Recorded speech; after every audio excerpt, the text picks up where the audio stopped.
Gente, tudo bem com vocês? Aqui é o André Martins e eu tô aqui para compartilhar mais um pouco sobre os temas da minha vida. Louvor, música na igreja, criatividade, cultura do reino, alegria, enfim, tudo aquilo que move o meu coração. De antemão, eu já te peço para você clicar aqui, caso você ainda não tenha se inscrito no nosso canal, se inscreve, compartilha, curta, comente, coloque aqui os temas que você deseja saber um pouco mais dentro daquilo que eu me proponho a falar, para que a gente possa mutuamente ser encorajado. Pessoal, saltou no meu coração o desejo de compartilhar com vocês um pouco mais sobre a importância da música na igreja, a importância do ministério de música na igreja. Como nós podemos potencializar esse ministério que é tão valoroso, tão especial.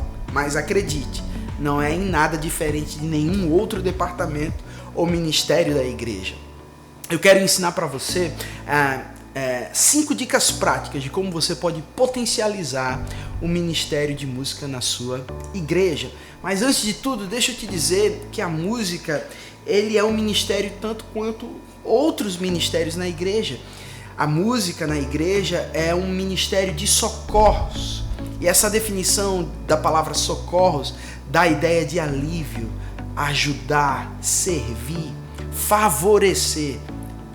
Os 5 dons ministeriais na qualidade de pastor, apóstolo, profeta, mestre, evangelista.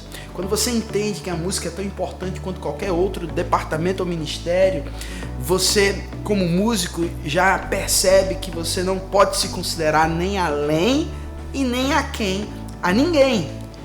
Pensar sobre si mesmo como convém, entendendo que você é parte fundamental daquilo que Deus está querendo edificar na vida das pessoas. O Ministério de Música, ele, mais uma vez, favorece os dons ministeriais. Tem uma passagem lá em 1 Coríntios, capítulo 12, versículo 28, que fala sobre o estabelecimento dos dons ministeriais e no contexto de apoio, de suporte, os socorros entra, o Ministério de Socorros entra nesse contexto. E a música se encaixa exatamente como ministério de socorros. Então guarde isso no seu coração. Ministério de música alivia, ajuda, favorece, apoia os 5 dons ministeriais. Nós, como músicos, precisamos nos preparar, tanto espiritualmente quanto musicalmente, para que nós possamos servir a Deus com inteireza de coração, com excelência, porque a excelência de valor, de coração, de caráter, de valor moral, linkado com a excelência de musicalidade, promove algo sobrenatural na vida da igreja. Eu me lembro de uma passagem também em 2 Reis, capítulo 3, versículo 15 e 16, quando Eliseu, antes de trazer a palavra do Senhor e profetizar, ele chama um tangedor. Lá em 2 Reis 3, 15 e 16 diz, olha, trazei-me um tangedor. E quando o tangedor tocava o seu instrumento musical, o Espírito veio sobre o profeta Eliseu e ele profetizou. Perceba que o tocar aquele instrumento foi um auxílio para o profeta, o Eliseu, se mover no Espírito. A música, ele tem esse papel incrível de provocar, incitar, instigar a manifestação dos dons espirituais. Lembra, o profeta Eliseu chama o tangedor não para prejudicá-lo, não para comprometer a unção, mas para favorecer a unção. E você me pergunta, existem coisas que podem comprometer a unção?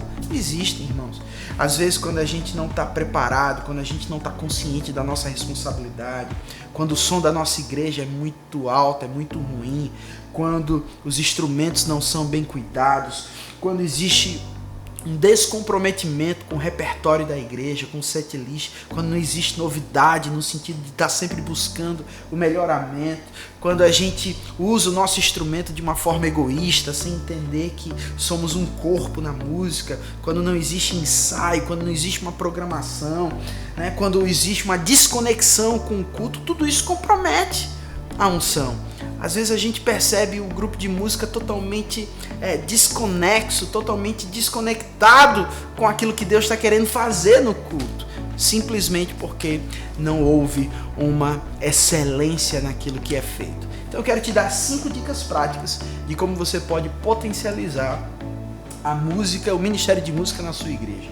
Primeiro, seja fiel com os horários e com a escala da igreja. Acredite nisso, esse princípio é tão simples, mas tão negligenciado pelos músicos e muitas vezes por outros cooperadores, que isso afeta o culto na sua igreja e afeta aquilo que Deus está querendo fazer no nosso meio. Segundo, ouça e estude as músicas antecipadamente. Hoje em dia a gente não tem desculpa de dizer que não consegue ouvir uma música. Nós temos plataformas digitais, streamings. Você pode ter qualquer plano aí barato, R$10 por mês, e você vai ter música disponível a quantidade que você quiser.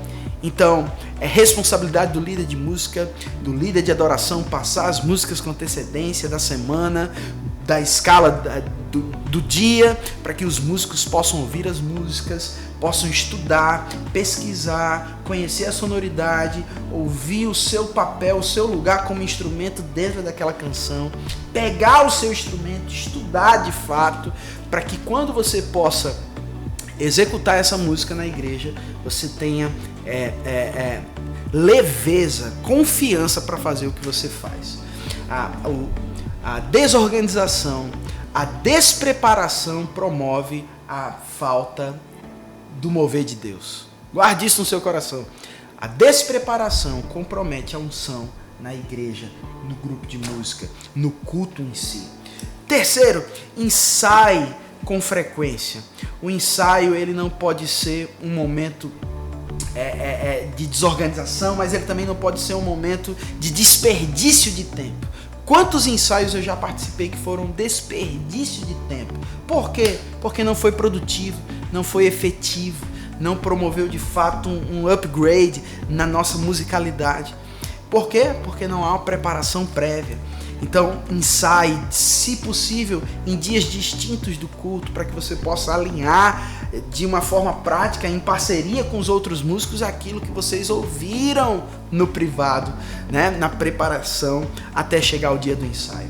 Quando o ensaio estiver ajustado, quando vocês estiverem conscientes da responsabilidade, aí sim, vocês podem esperar em ver a manifestação da presença de Deus na música na igreja. Por quê? Porque houve uma excelência, uma preparação e uma expectativa de ver aquilo que a gente sempre espera. Quando a gente se reúne, sempre em nossos cultos, deve ser para melhor. Quarto, eu estou terminando, reuniões mensais com a sua equipe. Para quê? Para ter comunhão, para orar, para ministrar ao Senhor, para gerar um senso de compromisso, de consciência, de corpo, de equipe, de unidade. Isso vai ser muito saudável. É muito fácil no processo de servir a Deus na igreja local a gente se esquecer do motivo para o qual a gente faz o que faz. E quinto e último, ore antes do culto. Não fique faltando 5, 10 minutos. Eu odeio isso, eu corrijo demais quando o pessoal aqui da nossa igreja faz isso, e eles fazem muito pouco, mas às vezes acontece. Mas essa coisa de você ficar faltando minutos para começar o culto, passando som, cantando, ensaiando, faltando 10, 15 minutos antes de começar o culto, isso não existe.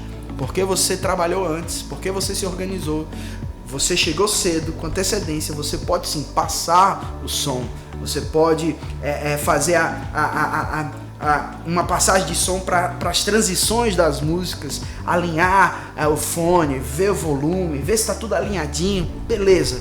Mas minutos antes, não faça mais nada, só ore com a sua equipe para que vocês possam gerar essa consciência do motivo para o qual vocês fazem o que fazem.